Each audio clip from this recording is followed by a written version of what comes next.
Hello, I'd like to welcome you to the Los Alamitos Army Airfield in Los Alamitos and to the Huntington Beach Air Show, where you'll be performing in front of a few million people in a couple of days. It's got to be one of the largest air shows you do. Maybe I'll just ask you about that to start off with. Is this one of the largest air shows you do, and what do you think about the air show? I want to say too that it seems like the Thunderbirds have a real close connection to Southern California.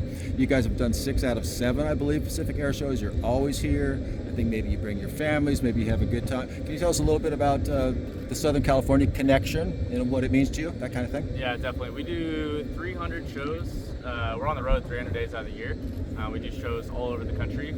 But this specific show we have done every year for the last 4 or 5 years. And, you know, it's seeing 1 million people on the beach during the show is absolutely incredible. You know, our mission is to recruit, retain, inspire. And so being in front of 1 million people, if we can inspire one person, you know, to dedicate their life to service, to something bigger than themselves, you know, our mission is achieved. So it's awesome. I have a feeling your mission will be complete this week. I think you'll get more than one. I think you probably get a few thousand. So. You know how popular they are, and that's a lot of people to be on the beach down there. It's going to be a great event. It's an epic lineup again this year, and with you guys headlining, I can't think of an air show around that has quite the lineup that this one does. So we're really looking forward to that. Yeah, definitely. Do you mind telling me what your call sign is and a little bit about maybe how you got it, that kind of thing? My call sign's Miami.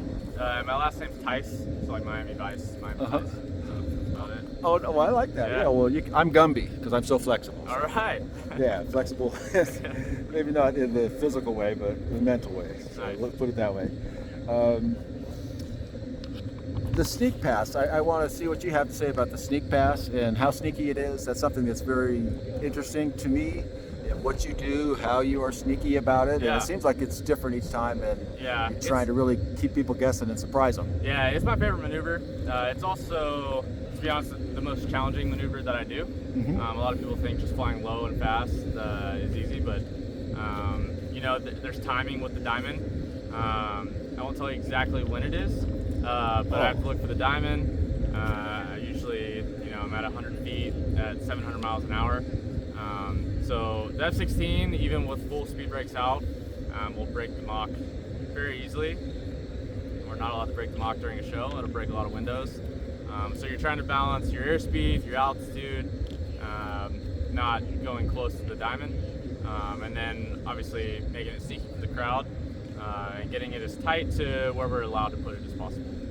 Okay, so it is very sneaky, actually, so it has an appropriate name then, and you're doing it from different angles, keeping people guessing. Yeah, it's called sneak pass for a reason, so it catches people off guard. I'm always looking for it, I never find it, and then before the time I Yeah. hear it, it's gone. You know, and I'm trying to take a photograph of it, that's almost impossible.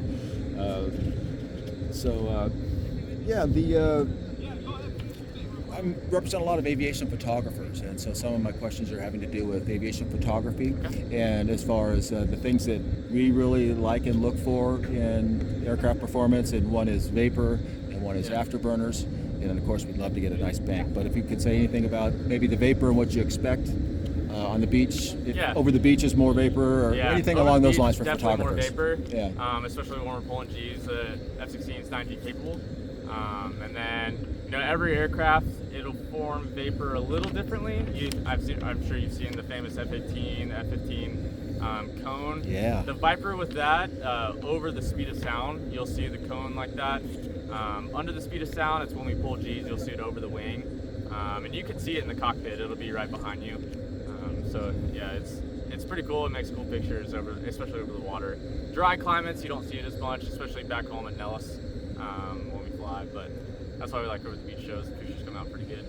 So are you consciously sometimes trying to create vapor? I guess in a show, maybe it's pre-programmed kind of what you're doing, but even if you're flying solo or anything, are you conscious of that and ever try to do vapor? The sneak pass, if you pull a little bit harder, you know, the vapors will form. So if you just ran straight, there'll be a little bit of vapor, but especially my max turn that I do, you'll see a lot of vapor over the wing. So yeah, the more you pull, so you can form it to, you know, pull a little bit before show center, and that'll form those vapors over the wing. Now, I've seen a lot of the arrivals and departures kind of ceremony, for lack of a better word, when you guys come in or when you're departing, in the traditions there. Are there any particular any particular thing you want to say about the tradition of that, things that you do to look for when you're arriving or departing, or anything about the tradition of arrivals and departures? Well, number 8, he's the guy for arrivals, departures. He will come a day early, and you know what we do in the combat Air Force, where you send 8 people 2 weeks early. It's one person with his crew chief, and he'll do all that in one day.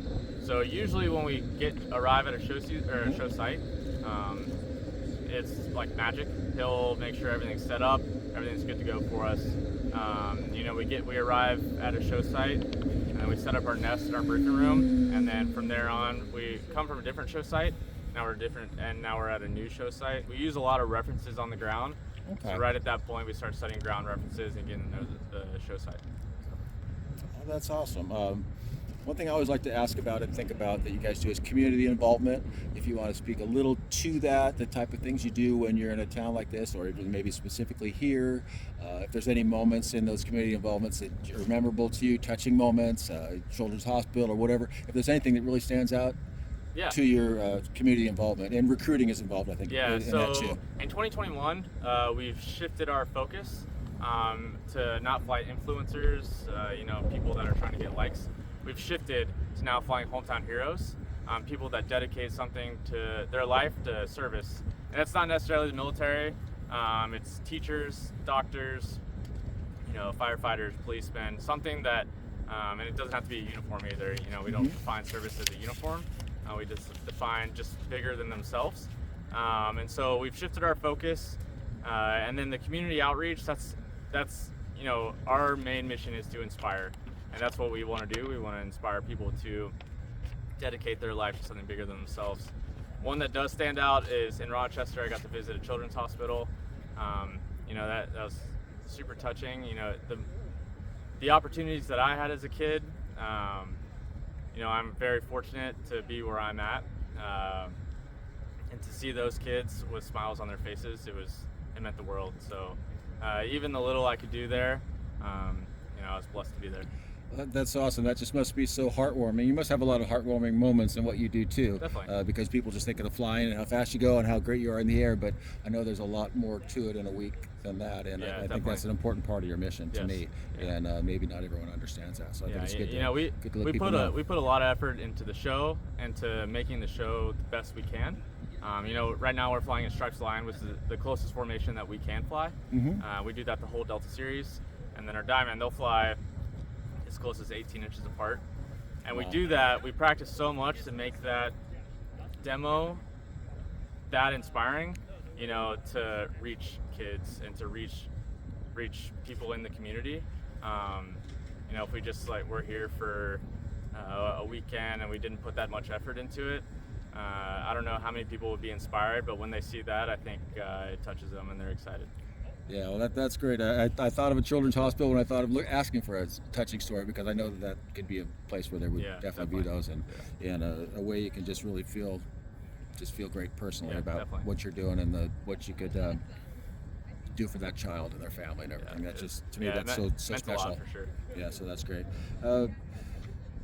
Is there anything else you want to talk about that I haven't talked about, or things that you might like to talk about no one ever asks you, or just anything you might like to say and getting ready to wrap up our interview here? Yeah, I would say for people that haven't seen our demo, you know, we have the Diamond 1 through 4, and then we have the Solos 5 and 6, and they'll see us flying this weekend. You know, we've worked on this show all year long, even though we're traveling 300 days of the year.